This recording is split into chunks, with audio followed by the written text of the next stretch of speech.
अस्सलाम वालेकुम। आज हम एवोल्यूशन वाले चैप्टर को जो हम पढ़ रहे थे कंटिन्यू करेंगे अपनी डिस्कशन को फर्दर, और एक दफ़ा छोटा सा जैसे मैं एक समरी देती हूँ रिवाइज़ करेंगे कि पीछे क्या पढ़ा और फिर अपनी अगली डिस्कशन की तरफ चलेंगे। तो ये हमारा एवोल्यूशन के चैप्टर का 4th लेक्चर है। एवोल्यूशन के चैप्टर पे अब तक तो काफ़ी डिस्कशन इस टॉपिक के ऊपर हो चुकी है। अच्छा, एवोल्यूशन का मतलब क्या था?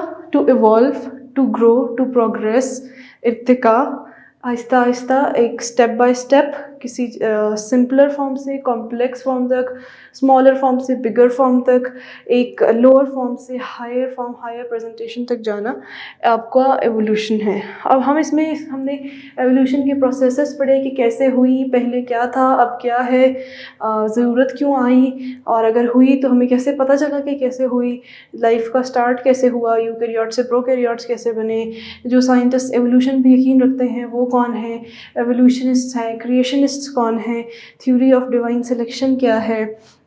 इसके अलावा हमने एंडोसिम्बाइन थ्योरी और मेम्ब्रेन इमेजिनेशन हाइपोथेसिस पढ़ा, हाइड्रोथर्मल वेंट्स पढ़े और वेंट हाइपोथेसिस पढ़ा हमने। फिर हमने लेमार्क की थ्योरी पढ़ी, लेमार्किज्म पे डिस्कशन की, और इनहेरिटेंस ऑफ एक्वायर्ड कैरेक्टरिस्टिक्स पे हमारी डिस्कशन रही। इनहेरिटेंस क्या होती है, अडेप्टेबिलिटी क्या होती है, क्या साइंटिफिक डेटा इसको एक्सपेरिमेंटली जो है वो प्रूव करता है, लेमार्क की जो थ्योरी है। यहाँ पे हमारी डिस्कशन कंक्लूड हुई थी, लेमार्किज्म पे है नहीं, हमने चैप्टर पिछला लेक्चर एंड किया था। अभी हमारी जो आज का जो मेजर टॉपिक है, आज की जो मेजर डिस्कशन है वो है डार्विनिज्म और डार्विन विलेस थ्योरी, डार्विन की और विलेस की। डार्विन एक साइंटिस्ट था, एक साइंटिस्ट पता है आपको, पहले लेक्चर में हमने डिस्कशन की थी कि फादर ऑफ एवोल्यूशन, जो बनता मतलब जिसने सबसे ज़्यादा एवोल्यूशन में बड़ा रोल प्ले किया एवोल्यूशन की नॉलेज को हासिल करने में, हु वाज ही? डार्विन। ठीक है, तो चार्ल्स डार्विन और वेलेस की थ्योरी थी। कौन सी थ्योरी थी? Theory of natural selection. कुछ देर बाद हम इसमें आएंगे कि क्या है नेचुरल सिलेक्शन, इसका मतलब क्या है और किन एट्रीब्यूट से मिलके बनी है, इसके मेन पॉइंट्स क्या हैं। लेकिन वही उसी पैटर्न से चलेंगे। पहले हम लोअर लेवल से, पहले हम यानी कि उसका हिस्टोरिक पर्सपेक्टिव, पिछला हिस्ट्री क्या थी इस थ्योरी के बनने की, इसका इंट्रोडक्शन, साइंटिस्ट का बैकग्राउंड, फिर थ्योरी के मेन पॉइंट्स, उसका जो एक्सपेरिमेंटेड डाटा था वो सब कुछ डिस्कस करके फिर हम एक step by step hierarchical level में चलेंगे। ये लफ्ज़ साइंस में, बायोलॉजी में बहुत यूज़ होता है, हायर आर्की। तो एक जैसे ये सीढ़ियों की तरह एक स्टेप बाय स्टेप ऊपर जाना, छोटे से बड़े लेवल तक जाना, इसे कहते हैं हायरार्की। अच्छा, अब इसमें जो है ये क्योंकि एक थ्योरी बेस्ड चैप्टर है, एवोल्यूशन में मैं जितना भी कॉन्सेप्ट आपको दे सकती थी वो मैं कोशिश कर रही हूँ कि डिलीवर करूँ, लेकिन मैं इस में जो है आपको बुक से पॉइंट्स एक्सप्लेन करने की कोशिश करती हूँ। तो Charles Darwin was born in England in a wealthy family. His father was a prominent physician. He joined Cambridge University to study theology. Even so, he attended many lectures in both biology and geology. He was appointed as naturalist on HMS Beagle, which was taking a 5-year exploratory cruise around the world to prepare navigation chart for the British Navy in 1831. तो ये इसका background है। अब यकीनन देखिए ये बातें याद करने वाली नहीं होती, लेकिन इसमें कुछ पॉइंट्स हैं जो आपको समझने की, इस कहानी को, पूरी एवोल्यूशन एक कहानी है कि ज़िंदगी की शुरू होने की कहानी और फिर उसकी प्रोग्रेशन की और उसकी अपनी ऊंचाइयों पे, बुलंदियों पे जाने की, कॉम्प्लेक्सिटीज़ पे जाने की कहानी है एवोल्यूशन। तो इसको हम एक कहानी की तरह ही पढ़ेंगे और समझेंगे। तो हमने सबसे पहले क्या देखा कि चार्ल्स डार्विन था कौन। चार्ल्स डार्विन जो है एक अमीर फैमिली में पैदा हुआ था, क्योंकि मोस्टली हम साइंटिस्ट या इस तरह के लोग जो पढ़ते हैं हम देखते हैं पुअर बैकग्राउंड के लोग थे और बहुत स्ट्रगल करके आ गए थे, लेकिन ये एक वेल्दी फैमिली में इससे इसका बिलोंग करता है और इंग्लैंड से इसका ताल्लुक है। पिछला जो हमने लेमार्क पढ़ा था वो कहाँ पे था, कहाँ होता था? पेरिस में इंटरनेशनल म्यूजियम ऑफ ज़ूलॉजी में वो काम करता था। अब ये डार्विन अच्छा खासा वेल्दी आदमी है। अब इसके जो फादर थे वो फिजिशियन थे, और ये खुद क्या था? Physician is somebody who is अब इसको दो तरह से आप कंफ्यूज ना करें। एक जो फिज़िक्स की स्टडी वाले होते हैं वो फिजिसिस्ट होते हैं, फिजिशियन जो होता है वो एक जनरल ड्यूटी डॉक्टर जो होता है उसे कहते हैं। खैर मतलब कि इसका बैकग्राउंड हमें क्या बता रहे हैं कि वेल्दी भी था और साइंस से रिलेटेड बैकग्राउंड था। फिर उन्होंने थियोलॉजी की स्टडी करना शुरू की। खैर वो फिर उन्होंने जो मेजर बात है वो क्या कि उन्होंने बायोलॉजी और जियोलॉजी दोनों के लेक्चर्स लिए, यानी दोनों चीज़ें अटेंड की। अब biology is study of life, geology study of earth, logy लव्स लोगस से निकला which means to learn to study. तो बायो और जियो, अर्थ की स्टडी भी की उन्होंने और बायोलॉजी भी, लाइफ की स्टडी भी पढ़ी, ऑर्गेनिजम्स की। फिर HMS बीगल एक क्रूज़ शिप थी। क्रूज़ शिप एक बहुत ही बड़ी शिप होती है, जो अगर ये बच्चे गवादर की साइड के सुन रहे हों या बकरान कोस्ट के, तो वहाँ पे बड़े बड़े डॉकयार्ड्स होते हैं और बड़े बड़े शिप्स आते हैं और मतलब उसमें डिफरेंट जो है वो बोट पे उसकी लेवल्स होते हैं। इवन एक शिप पे जो है लोग कई कई अरसा रहते हैं, उसमें डाइनिंग एरियाज़ और एक शिप के अंदर ही स्विमिंग एरियाज़ और एम्यूनेशन डिपोज और रेस्टोरेंट्स एंड व्हाट नॉट, हर कुछ होता है ज़िंदगी का सामान। 6-6 महीने के लिए वो लोड होके जाती हैं, कार्गो शिप्स होती हैं। खैर ये थी एक क्रूज़ शिप जिसमें हर तरह की चीज़ प्रेजेंट थी। इसका नाम क्या था? Beagle, HMS beagle. तो ये जो है ब्रिटिश नेवी, क्योंकि ये इंग्लैंड का था तो ब्रिटेन की जो नेवी थी उसने ये HMS बीगल 1831 में ये it was about to cruise around the world for exploratory, यानी कि कुछ एक्सप्लोर खोज करने की नीयत से और नेविगेशन चार्ट बनाना था, उसके लिए ये क्रूज़ जा रहा था। तो इस क्रूज़ पे डार्विन को जो है एज अ नेचुरलिस्ट रख लिया गया, नेचुरलिस्ट अपॉइंट किया गया। ठीक, अब क्रूज़ शिप जो जा रही थी वो 5 साल के एक एक्सप्लोरेटरी टूर पे जा रही थी कि वो एक्सप्लोर करे उस जगह की जो सी है और पूरा जो मरीन वाटर बॉडी है उसको एक्सप्लोर करे कि कहाँ कौन से आइलैंड्स हैं, क्या है क्या नहीं। क्योंकि जो नेवी होती है वो नेविगेशन चार्ट्स बनाती है। नेविगेशन का मतलब डायरेक्शन, के इस तरफ कोई चट्टान आएगी, कोई पत्थर आएगा, तो आप जिस तरह मैप्स बनाते हैं अर्थ के, आर्मी के पास होते हैं, उसी तरह नेवी एक चार्ट बना रही थी, पूरा उस इलाके को जांच रही थी। तो 5 साल के इस टूर में ये क्रूज़ जा रहा था HMS बीगल, जिसमें डार्विन को चार्ल्स डार्विन को एज अ नेचुरलिस्ट अपॉइंट किया गया। और ये बात कब की है? 1831 की, यानी कि it was like less than 150 years, आज से 150 साल पुरानी बात भी नहीं है। तो यूँ समझिए कि कुछ नई ही बात है, इतनी कोई पुरानी बात नहीं है जब ये एवोल्यूशन की थ्योरी और ये सारी डिस्कशन आई।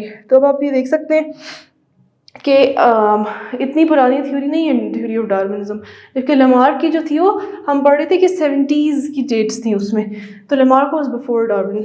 ठीक, अब यहाँ पे ये हमने पढ़ लिया। अब एक क्रूज़ जो जा रहा था उसने डिफरेंट जगहों पे जाके एक्सप्लोर करना था उन जगहों को।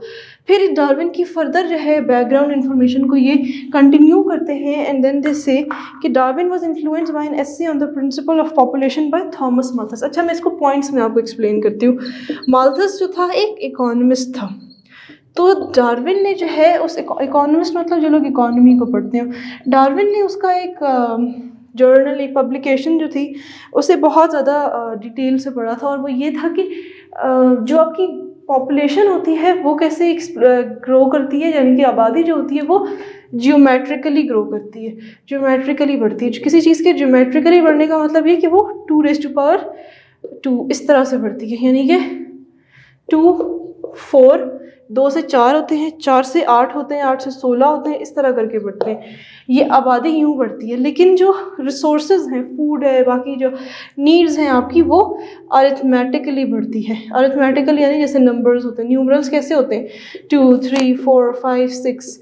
तो इससे क्या हो रहा है? गैप पैदा हो रहा है कि आबादी, उस चीज़ों को इस्तेमाल करने वाले लोग तो इस रेशो से बढ़े 2, 4, 8, 16, लेकिन जो वो चीज़ें हैं, जो प्रोविजंस हैं, जो रिक्वायरमेंट्स हैं, वो 2, 3, 4, 5, 6 करके बढ़ रही है। तो वो एक गैप आ रहा है ना, कमी हो पैदा हो रही है। इसीलिए तो दुनिया में कितने लोगों के पास पीने का पानी नहीं है, रहने की जगह नहीं है, खाना ठीक से नहीं, क्योंकि ये आबादी और जो आपकी प्रोविजंस हैं, आपकी जो नीड्स है, रिक्वायरमेंट्स हैं, उनके दरमियान एक गैप है। तो ये थॉमस माल्थस जो एक इकोनॉमिस्ट था, डार्विन ने उसकी ये थ्योरी पढ़ी थी। तो अब हम देखेंगे कि इनसे क्या हुआ। ये चीज़ें पढ़ने से उसके जहन में सवाल पैदा हुए। इसीलिए कहते हैं कि मुतालिया करना चाहिए, reading is a good habit. आप लोग भी रीडिंग किया करें। इससे ये होता है कि आप नए नए सवाल सोचते हैं और इंसान का दिमाग जो है ना नई नई चीज़ें सोचता है। फिर क्या पता कल को ये लेक्चर देखने के बाद आपके दिमाग में कोई सवाल है और आप उस पर खोज लगाएं और आप भी एक साइंटिस्ट बन जाएं, डार्विन से बड़े साइंटिस्ट। तो बात यह कि आपने खोज, क्यूरोसिटी होनी चाहिए, इंक्विजिटिव नेचर, सवाल करने वाली नेचर होनी चाहिए इंसान की, और फिर उनको जवाब की तलाश भी करनी चाहिए। तो अच्छा, माल्थस, यहाँ पे एक और बात, जब मैंने फर्स्ट लेक्चर दिया था एवोल्यूशन का, उसमें कुछ साइंटिस्ट का, एरिस्टोटल का, माल्थस का, लाइल का और कैरलस लिनाइयस का, इनका मैंने ब्रीफ इंट्रोडक्शन बताया था कि इन्होंने किया क्या है। तो शायद तब आपको समझ ना आया हो, लेकिन अब आप जब देख रहे हैं ना कि माल्थस एक इकोनॉमिस्ट है, उसका बायो से क्या काम है, लेकिन इट इज समहाउ लिंक्ड, तो हमने इनको ही देखा। फिर इसने, डार्विन ने एक तो माल्थस को पढ़ा था जिसने इसे इंस्पायर किया, फिर इसने जो है चार्ल्स लाइल का प्रिंसिपल ऑफ जियोलॉजी भी पढ़ा था, जो कि प्रिंसिपल ऑफ जियोलॉजी, दो साइंटिस्ट ने, इसका प्रिंसिपल था और एक और साइंटिस्ट जिसे हम ह्यूटन कहते हैं, उसने ये प्रेजेंट किया था। तो अब ये क्या है कि जब उसने इकोनॉमिस्ट माल्थस का जब ये पढ़ा था कि एक्सपोनेंशियल ग्रोथ ऑफ, यानी कि ज्योमेट्रिकल ग्रोथ ऑफ पॉपुलेशन होती है मगर अरिथमेटिकल ग्रोथ होती है रिसोर्सेज की, तो उसके दिमाग में एक कंपटीशन, एक स्ट्रगल फॉर एग्जिस्टेंस का एक माइंड में उसकी फिनोमिना आया था, थॉट आई थी। स्ट्रगल फॉर एग्जिस्टेंस मतलब जिंदा रहने के लिए, एग्जिस्ट करने के लिए, मौजूद रहने के लिए आपको स्ट्रगल करनी पड़ेगी, क्योंकि ये नहीं है कि अगर एक इंसान है तो उसके लिए एक ही रोटी, ऐसा नहीं है। दो लोग हैं तो रिसोर्सेज दो हैं, चार लोग हैं तो रिसोर्सेज तीन हैं, 8 लोग हैं तो रिसोर्सेज 4 हैं, तो डिफरेंस आता जा रहा है, गैप आता जा रहा है। तो एग्जिस्ट करने के लिए, मौजूद रहने के लिए स्ट्रगल करनी पड़ेगी। पहली थॉट इसके माइंड में ये आई। फिर दूसरा, जब उसने लाइल एक साइंटिस्ट था जिसने प्रिंसिपल ऑफ जियोलॉजी दिया था, और ये प्रेजेंट ह्यूटन ने किया था, एक और साइंटिस्ट ने उसके साथ। तो इन्होंने क्या, प्रिंसिपल ऑफ जियोलॉजी ये था कि अर्थ जो है, जो आपका जियोलॉजिकल लाइफ है, लाइफ तो नहीं, जियोलॉजी जो है आपकी अर्थ की, यानी स्टडी ऑफ अर्थ, वो यूँ उसने कुछ प्रेजेंट किया कि अर्थ हमेशा से ऐसा नहीं था, और अर्थ हमेशा से ऐसा है भी नहीं, डायनेमिक है, स्टैटिक नहीं है, रुका हुआ नहीं है। स्टैटिक समथिंग जो कि चेंज ना हो रही हो, लेकिन ऐसा नहीं है कि ये चेंज नहीं हो रहा, अनचेंजिंग नहीं है, रादर चेंज हो रहा है, हर वक्त इरोजन हो रही है। इरोजन मतलब जो पहाड़ों का और इसका लिफ्ट अप एक जगह से दूसरी जगह, ये तो फिर ज्योग्राफी की चीज़ें हैं, आपने पढ़ी होंगी, इरोजन इन वेदरिंग। तो इन चीज़ों की इरोजन हो रही है, और इरोजन की वजह से अर्थ का कभी एक, आज से जैसे 200 साल पहले अगर बलूचिस्तान में पहाड़ है, तो आज से 200 साल पहले हो सकता है यहाँ पे वो हो, फॉरेस्ट हो, कोई सी हो हमारे जिस जगह पे हम खड़े हैं, या जो है आज जहाँ पे चोलिस्तान डेजर्ट है या थर डेजर्ट है, आज से 200 साल पहले यहाँ पे जो है एक कोई दरिया बहता हो। तो ये चेंजेस होती जा रही हैं अर्थ में। अर्थ जो है वो एक जैसा नहीं है कि हमेशा से इस जगह पे फिक्स दरख्त थे, इस जगह पे फिक्स माउंटेन्स थे, इस जगह पे फिक्स जो है वो सहरा था, ऐसा नहीं है, चेंज होता जा रहा है। तो जब इसने ये पढ़ा तो इसके दिमाग में ये ख्याल आया, डार्विन ने जब ये प्रिंसिपल ऑफ जियोलॉजी पढ़ा, कि क्या इस तरह बायोलॉजिकल लाइफ में भी तो हो सकता है, अगर अर्थ हमेशा एक जैसा नहीं था तो क्या ज़िंदगी भी हमेशा, ये भी तो हो सकता है कि ज़िंदगी हमेशा से एक जैसी नहीं थी। तो ये डार्विन के दिमाग में ख्याल आया, और फिर उसने सोचा कि मैं इसके ऊपर वर्कआउट करूँगा। अब डार्विन ही तो था भी माशाल्लाह से सोचने वाला, दिमाग उसका तेज़ और इंक्विजिटिव नेचर, फिर पढ़ाई भी ये कर रहा था, और ऊपर से वो चला गया HMS बीगल में वोएज कहते हैं समुद्री सफ़र को, और वो 5 साल की क्रूज़ थी, उसमें उसने डिफरेंट जगहों पे जाना था, जियोलॉजी भी डिफरेंट देखनी थी। जब आप मुख्तलिफ, इसीलिए कहते हैं ना, सफ़र आप सल्लल्लाहु अलैहि वसल्लम की सुन्नत भी है कि आप जब सफ़र करते हैं तो आप बहुत सीखते हैं। तो उसने जियोलॉजी यानी कि अर्थ के भी मुख्तलिफ हिस्से देखने थे, दुनिया के भी मुख्तलिफ जगहें देखनी थी, और जब आप जगहें मुख्तलिफ देखते हैं तो उसने बायोलॉजी भी मुख्तलिफ देखनी थी, क्योंकि हर जगह पे वेरिएशंस होती हैं। अब क्या उसने देखा, क्या फ़र्क देखे, वो अब हम उससे अगली कहानी, अगला पार्ट पढ़ेंगे तो हमें पता चलेगा। फिर उसको देख के उसने क्या सोचा और इससे किस तरह रिलेट किया वो हमें पता चलेगा। तो अब ये इसके जहन में थॉट्स आ गई माल्थस और लाइल को पढ़ के।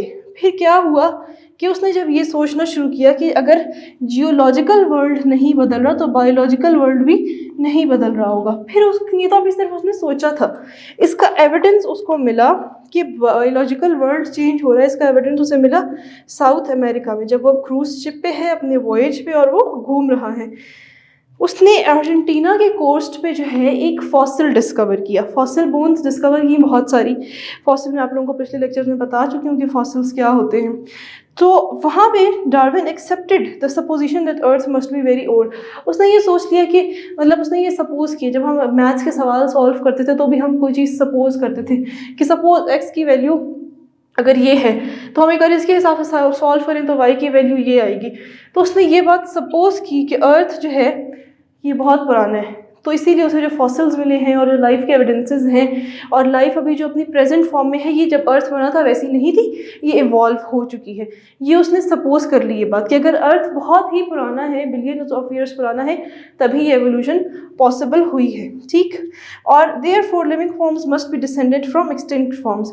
और आज जो चीज़ें प्रेजेंट हैं वो एक एक्सटिंक्ट नापैद जो चीज़ें हो गई हैं, नापैद ऑर्गेनिजम्स हैं, लेकिन आज जो प्रेजेंट है वो नापैद ऑर्गेनिज्म से ही किसी न किसी तरह लिंक्ड है। फिर उसने ये कहा कि species were not fixed, they change over time. यानी कि जो ऑर्गेनिजम्स या जानदारों की जो इकसाम है वो फिक्स्ड नहीं है कि अगर एक मंकी है तो उसकी 4 तरह की टाइप्स होंगी। जैसे कैट है, हम बिल्लियाँ होती हैं, कोई पर्शियन कैट होती है किसी मोटे बालों वाली, कोई छोटी कैट होती है, कोई वो एक किटन होती है बिल्कुल टी कप किटन जिसे कहते हैं, और डिफरेंट टाइप्स होती हैं। इसी तरह डॉग्स की भी, कोई हाउंड होता है और कोई बुल डॉग होता है, कोई जर्मन शेफर्ड होता है। इस तरह उसने कहा कि ये स्पीशीज़ फिक्स नहीं है कि कुत्ता सिर्फ एक ही तरह का कुत्ता होगा और कोई चीज़ को हम कुत्ता मानेंगे ही नहीं, या और कोई चीज़ को बिल्ली मानेंगी नहीं, फ़र्क होता है इनमें। तो उसने ये कहा कि ये स्पीशीज़ फिक्स्ड नहीं होती, ये चेंज होती हैं। तो अब ये चेंज क्या बता रहे हैं? हमने जब देखा कि जियोलॉजिकल वर्ल्ड, अर्थ में चेंज था, जो कि किसने बताया था आपको? इसने जब लाइल का पब्लिकेशंस पढ़ी थी, तो अब वो तो ये बता रही थी कि अर्थ चेंज हो रहा है। अब इसने सोचा कि बायोलॉजिकल वर्ल्ड चेंज होता है, अब ये उसके ऊपर एविडेंस ढूंढ रहे हैं। तो अब इसने इस चीज़ पे एविडेंस थोड़ा थोड़ा तो ढूंढ लिया कि स्पीशीज़ फिक्स नहीं है। स्पीशीज़ क्या है? लिविंग ऑर्गेनिजम्स है। लिविंग ऑर्गेनिजम्स फिक्स नहीं है तो इसका मतलब क्या है कि बायोलॉजिकल वर्ल्ड फिक्स नहीं है, बायोलॉजिकल वर्ल्ड भी चेंज हो रहा है सालों के over the period, over the time, over this duration. वक्त के गुजरने के साथ साथ बायोलॉजिकल वर्ल्ड भी चेंज होता जाता है। फिर उसने जो साउथ अमेरिका के एनिमल्स थे, वहाँ के जो आइलैंड के एनिमल्स थे जिनको वो जानता था और उनसे फेमिलियर था, उसने उनको जो है कंपेयर किया कि वो स्पीशीज़ जो हैं वो किस तरह से रिप्लेस हो रही हैं एक दूसरे से। जैसे साउथ अमेरिका में जो है वो नॉर्थ अमेरिका में की जब तरफ उसका सफ़र हो रहा तो वहाँ पे वो नहीं है, या वहाँ पे है तो मतलब एग्जैक्ट वो चीज़ नहीं है, मगर उन ऑर्गेनिजम्स का आपस में कोई लिंक है। जैसे ग्रेटर रिया, एक बड़ा ऑस्ट्रिच जैसा स्ट्रक्चर बर्ड होता है, वो नॉर्थ में था ग्रेटर रिया, बड़ा ह्यूज उसका हुजम था, और साउथ की तरफ जब हो गया, साउथ अमेरिका की तरफ, वहाँ पे it was replaced by lesser rhea. तो रिया एक ऑस्ट्रिच टाइप बर्ड होता है। अच्छा, आप लोग जो है इंटरनेट तकरीबन काफ़ी लोगों के पास होता है, अगर ना भी हो तो कुछ जगहें ऐसी होती हैं जहाँ आप इंटरनेट को हासिल कर सकते हैं। तो कोशिश किया करें यूट्यूब, फेसबुक और इन चीज़ों पे वक्त ज़ाया करने के बजाय आप इन्हीं को यूटिलाइज़ करें अच्छी तरह से। अगर आप फेसबुक इस्तेमाल करते हैं तो उस पर आप ऐसे पेजेस फॉलो करें जो इन्फॉर्मेशन वाली और आपको मतलब इन्फॉर्मेटिव हों आपके लिए। यूट्यूब पे आप वीडियोस लगाएं, आप एवोल्यूशन की वीडियोस लगा के देखें, आप जो टॉपिक नहीं समझ आ रहा वो देखें, तो वो भी आपकी सप्लीमेंट्री सोर्सेज होती हैं, आप उसको पॉजिटिव तरीके से यूज़ करें। तो अब जो है वहाँ उसने देखा कि नॉर्थ में तो ग्रेटर रिया था और साउथ में वो लेसर रिया में चेंज हो गया। तो इस पे डार्विन ने क्या रीज़न दी कि रिलेटेड स्पीशीज़, यानी कि ग्रेटर रिया एक ऑस्ट्रिच की एक स्पीशी है, वो एक दूसरे से इंटरचेंज हो सकती हैं और मॉडिफाई कर सकती हैं एनवायरनमेंट के हिसाब से, कि वहाँ पे उस एनवायरनमेंट में ग्रेटर रिया की बड़ी हुजम की ज़रूरत होगी, कहीं पे उसे छोटा हुजम तेज़ भागने के लिए चाहिए होगा, या जो भी वजह थी। तो वो स्पीशीज़ तो एक ही है, ख़ानदान एक ही है, लेकिन थोड़े से फ़र्क एनवायरनमेंट की वजह से आ जाता है। फिर उसने जब वो गैलापागोस आइलैंड पे गया तो उसने इस बात के ऊपर फर्दर एविडेंस ढूंढा। गैलापागोस आइलैंड्स जो है वो साउथ अमेरिका के वेस्ट की तरफ एक 7 to 8 आइलैंड्स हैं, वॉल्केनिक आइलैंड्स है। Galapagos island, Galapagos means turtle के जैसे आइलैंड्स हैं। अच्छा, अब वॉल्केनिक आइलैंड्स क्या मतलब आपको पता होगा कि जब अक्सर वाटर बॉडीज़ जहाँ पे होती हैं वहाँ तो वॉल्केनोज, आतिशफ़िशां बहुत होती हैं। हमारे बलूचिस्तान में भी बहुत आतिशफ़िशां हैं, कुछ डॉर्मेंट हैं और कुछ इस वक्त बबल भी कर रहे हैं, कुछ एक्टिव होते हैं जिसके अंदर से लावा निकल रहा होता है। तो जब वो लावा निकल जाता है और वो काफ़ी वक्त गुजरने के बाद ठंडा हो जाता है, तो उस जगह पे एक नई ज़मीन सी बन जाती है। अब पानी के अंदर तो पानी है ना, जब पानी में लावा निकलेगा वो ठंडा हो जाएगा तो वहाँ पे एक आइलैंड फॉर्म हो जाता है। तो इन वॉल्केनिक इरप्शंस की वजह से, आतिशफिशा के फटने की वजह से आइलैंड्स कुछ फॉर्म हो गए दूर दूर कुछ फासले पे, जिन्हें हम कहते हैं गैलापागोस आइलैंड्स। ये पानी, ये समुंदर, एक आइलैंड एक आइलैंड एक आइलैंड, तो वो एक टर्टल जैसा आइलैंड जिसे गैलापागोस आइलैंड कहते हैं। अच्छा, अब क्या है कि कुछ एनिमल्स और प्लांट्स की स्पीशीज़ जो थी वो एक आइलैंड पे थी और दूसरे आइलैंड पे थोड़ी मुख्तलिफ थी, और कुछ थी जो सिर्फ एक ही आइलैंड पे थी और दूसरे आइलैंड पे या दूसरे जजीरे पे थी ही नहीं। तो इस बात ने भी डार्विन को जो है ना, ये बात इसके दिमाग में डाली कि एक तो मॉडिफिकेशन हो सकती है स्पीशीज़ की एनवायरनमेंट के हिसाब से, और वही कि नेचुरल सिलेक्शन वाली बात, कहीं पे कोई चीज़ होगी, बायोलॉजिकल चेंजेस वाली बात, कहीं हर जगह ज़िंदगी सेम नहीं है। तो ये बात जब उसके माइंड में आ गई, अब ये उसकी बैकग्राउंड इन्फॉर्मेशन वो लेता जा रहा है अपनी ट्रैवल एक्सपीरियंस में। फिर अब यहाँ पे हम एक और डिस्कशन करते हैं, क्योंकि ये हम पढ़ रहे थे कि किसकी थ्योरी है, वेलेस, और जब वो मिटा दिया मैंने वेलेस और डार्विन की, तो हम वेलेस का थोड़ा सा बैकग्राउंड पढ़ते हैं। फिर हम ये देखते हैं कि वेलेस और डार्विन दोनों ने म्यूचुअली कैसे काम करके अपनी थ्योरी बनाई। तो वेलेस जो था वो भी एक साइंटिस्ट था, उसने भी यही, इसकी प्रपोजिशंस और उसकी थॉट्स भी डार्विन जैसी ही। अच्छा, अब एक चीज़ आपको बता दूं कि डार्विन का ईयर्स कौन सा था, 1809 से 1882 तक, क्योंकि ये बात फिर मैं आपको लिंक करूंगी। 1809 से 1882 तक जो है डार्विन की ज़िंदगी की ये रेंज थी। और हमने पढ़ा कि जो वोएज गया था, जो नेवी वाला वोएज HMS बीगल गया था, वो 1831 में बीगल गया था। ठीक, तो अब आप सोचें कि वो कितने साल का था, तकरीबन कोई 20 साल का होगा शायद, 10, 20, 30, हाँ 20 साल या इतना, जब से उसने ये सोचना शुरू कर दिया था और इतने क्वेश्चंस करा था, इतने बड़े बड़े काम। हमारे 20 साल का बच्चा आजकल क्या काम कर रहा होता है, तो आप सोचिए ज़रा, कंपेयर करें। अच्छा, खैर, प्रपोज किया था वेलेस ने, natural selection was a way to explain the origin of species. उसने कहा कि स्पीशीज़ का, ऑर्गेनिजम्स का भी नहीं, रादर ऑर्गेनिजम्स में एक में मुख्तलिफ किस्मों का ओरिजिन हुआ नेचुरल सिलेक्शन की बेसिस पे।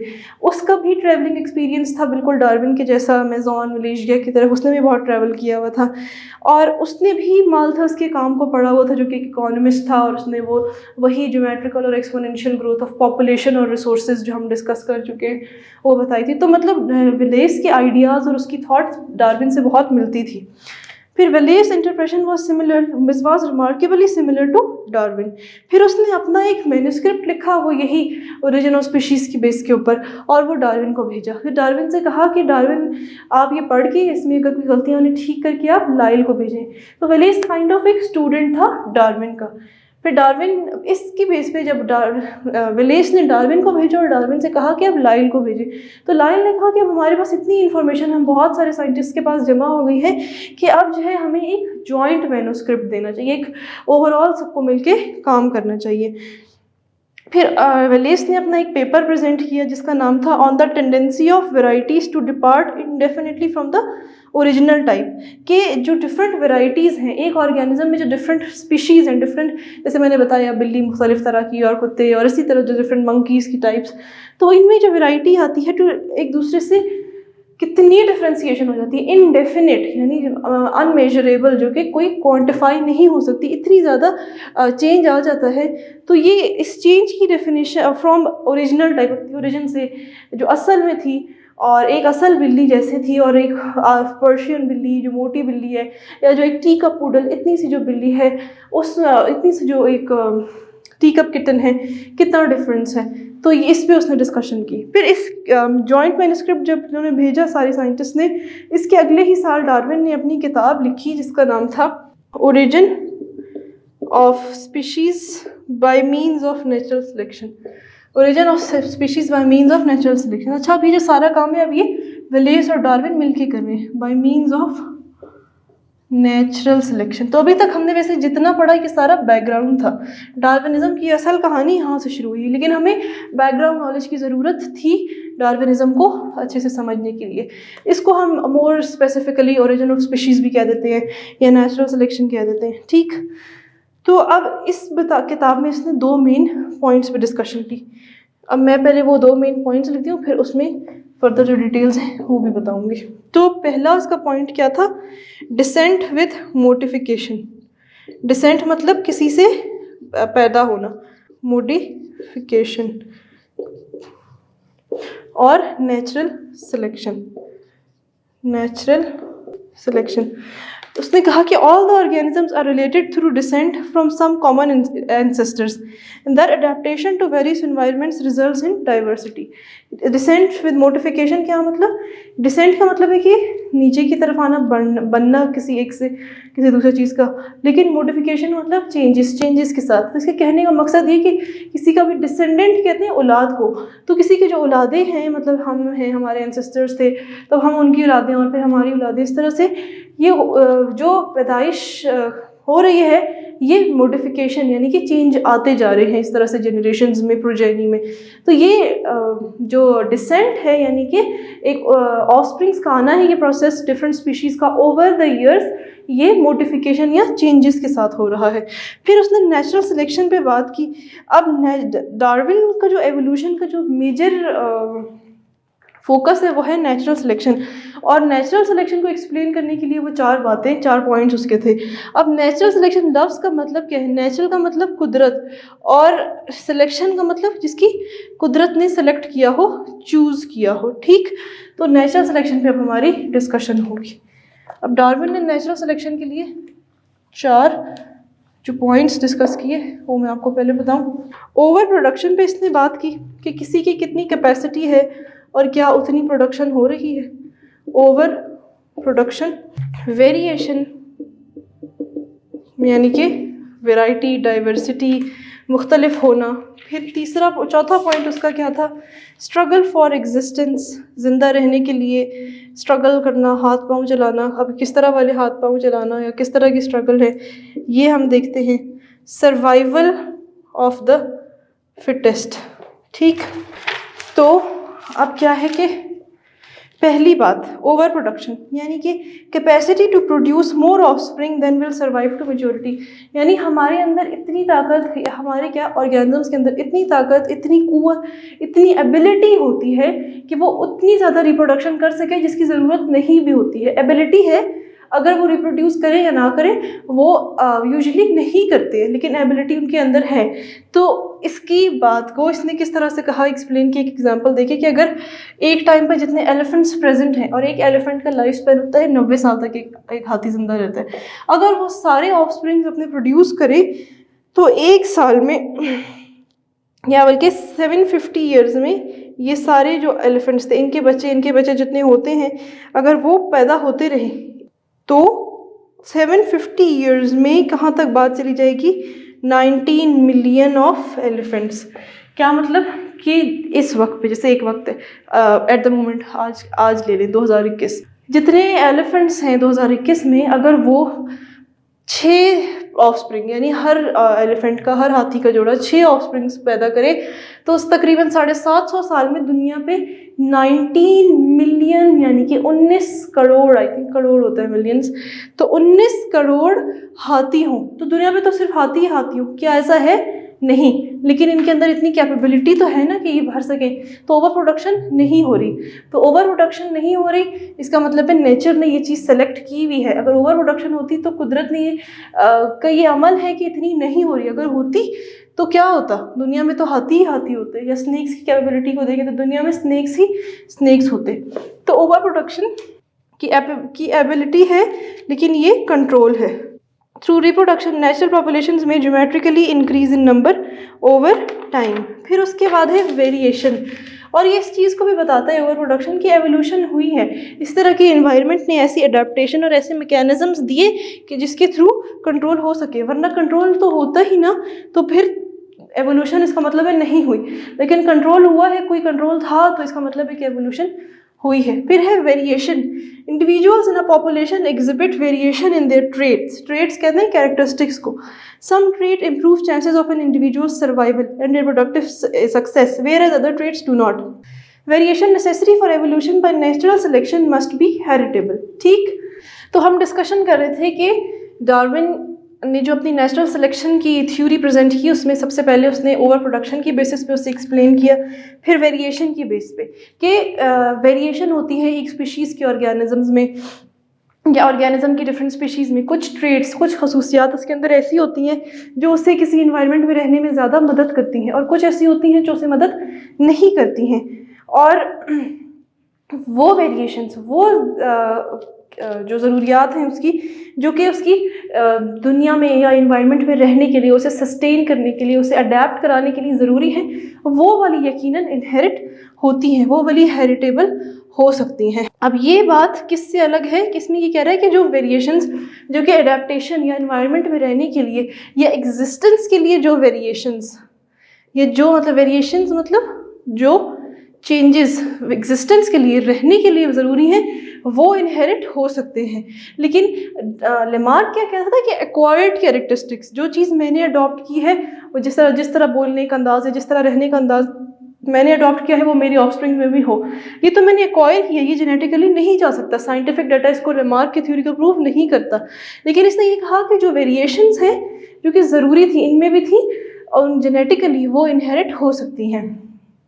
तो ये बात हो गई यहाँ पे। अच्छा, इस डिस्कशन को जब हम आगे न्यू डार्विनिज्म पढ़ेंगे उसमें भी डिस्कस करेंगे। फिर स्ट्रगल फॉर एग्जिस्टेंस। अब दुनिया में कितना ही फूड, कितनी लाइट, कितनी रिसोर्सेज, कितना फ्यूल, कितनी चीज़ें एक लिमिटेड अमाउंट में प्रेजेंट है।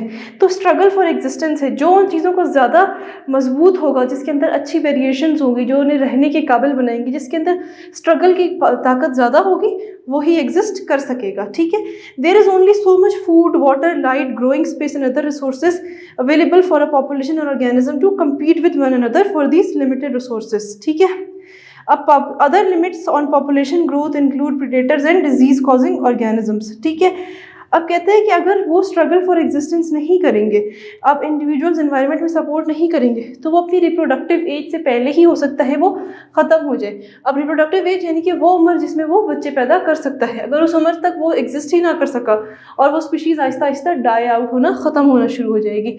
इसके अलावा आपको जो फैक्टर्स चैलेंज देते हैं, रिसोर्सेज यानी कि लाइट और न्यूट्रिएंट्स वगैरह के अलावा, प्रीडेटर्स यानी कोई अटैक करने वाला दुश्मन, और जो डिजीज़ेज़ हैं, कोई ऐसे डिजीज़ जो आपको हमेशा के लिए नाकारा बना दें या मार दें, आपको लीथल डिजीज़ेस, वो आपको स्ट्रगल फॉर एग्जिस्टेंस के लिए कंपटीशन या चैलेंज देते हैं।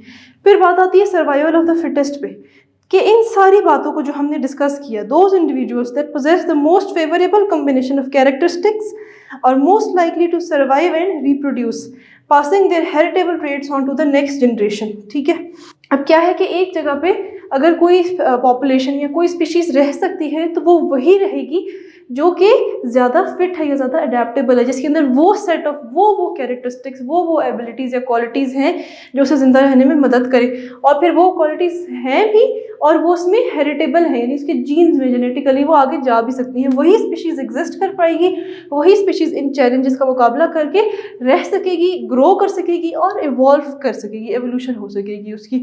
तो ये बात है सर्वाइवल ऑफ द फिटेस्ट की, जो सबसे फिट होगा, सबसे बेस्ट कैरेक्टर्स जिसमें होंगे, वही एग्जिस्ट कर पाएगा, वही सर्वाइव कर पाएगा। जैसे इसकी एक एग्जांपल ले लें, अगर एक जगह पे कोई तूफान आ जाता है और सैलाब आ जाता है, तो वहाँ पे सब ऑर्गेनिजम्स मर जाएंगे, सिर्फ वही ऑर्गेनिजम्स रह पाएंगे जो तैर सकते हैं।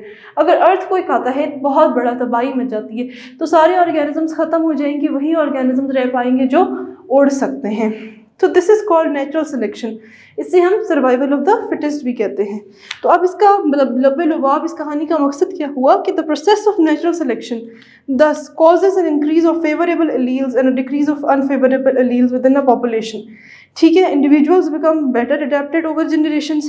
Successful reproduction is the key to natural selection. The fittest individuals are those that reproduce most successfully. तो जो सबसे फिट होंगे, जिनमें सबसे अच्छे सेट ऑफ कैरेक्टर्स होंगे, वो एक तो रिप्रोडक्शन की उम्र तक पहुंच भी पाएंगे, फिर वो अपने कैरेक्टर्स आगे भी दे पाएंगे, और जब वो अपने कैरेक्टर्स, अपने हेरिटेबल जो उनको अडेप्ट करने के लिए जो बेहतर उसकी क्वालिटीज़ हैं, जब वो आगे दे पाएंगे, तो वही नस्ल उनकी चल भी सकेगी। और वही वाली स्पीशीज़ जिसमें ये कैरेक्टरिस्टिक्स क्वालिटी ज़्यादा होंगी, वही वाली एग्जिस्ट कर सकेगी। जब वो एग्जिस्ट कर सकेगी तो फिर वही नस्ल डोमिनेंट होगी, वही बढ़ती जाएगी। जो नहीं कर पाएगी वो डाई आउट हो जाएगी। तो यहाँ पे हमारी डार्विनिज्म की डिस्कशन ख़त्म होती है। आगे हम D Bryce theory, neo Darwinism और एविडेंसेस ऑफ एवोल्यूशन को नेक्स्ट लेक्चर में इंशाल्लाह कवर करके ये चैप्टर सम अप कर देंगे। आई होप कि आपको समझ आया हो कि डार्विनिज्म क्या है, डार्विन कहाँ से आया, उसने क्या किया, वो क्रूज शिप पे समुंदर में किस सफ़र पे गया, उसने वहाँ क्या सीखा, गैलापेगोस आइलैंड पे उसे क्या मिला, फिर जो वेलेस था उसकी थ्योरी क्या थी, वेलेस और डार्विन के आइडियाज़ में एक जैसी थी, सिमिलर थे। फिर वेलेस ने डार्विन के साथ काम किया और फिर उसके बाद इन्होंने अपनी थ्योरी दी, अपनी किताब लिखी। फिर थ्योरी जो थी, उसकी किताब जो थी उसमें 2 पॉइंट्स थे, ठीक है। एक तो वो डोमिनेंस वाला पॉइंट था कि डिसेंट होता है मॉडिफिकेशन के साथ, और फिर दूसरा पॉइंट जो हम यहाँ पे थ्रू आउट डिस्कस करते रहे नेचुरल सिलेक्शन का, उसमें over production, variation, struggle for existence और सर्वाइवल ऑफ द फिटेस्ट उसकी मेन डिस्कशंस थी। तो यहाँ पर डार्विनिज्म ख़त्म होता है। आई होप आपको कहानी समझ आ गई होगी पूरी, एक जो कहानी की तरह मैंने पढ़ाने की कोशिश की, और बाकी थोड़ा सा ये चैप्टर रह गया, फिर ये ख़त्म हो जाएगा। अगर कोई सवाल हो तो आप लोग मुझ तक पहुँचा सकते हैं, और I am always there to answer. Thank you. अल्लाह हाफ़िज़।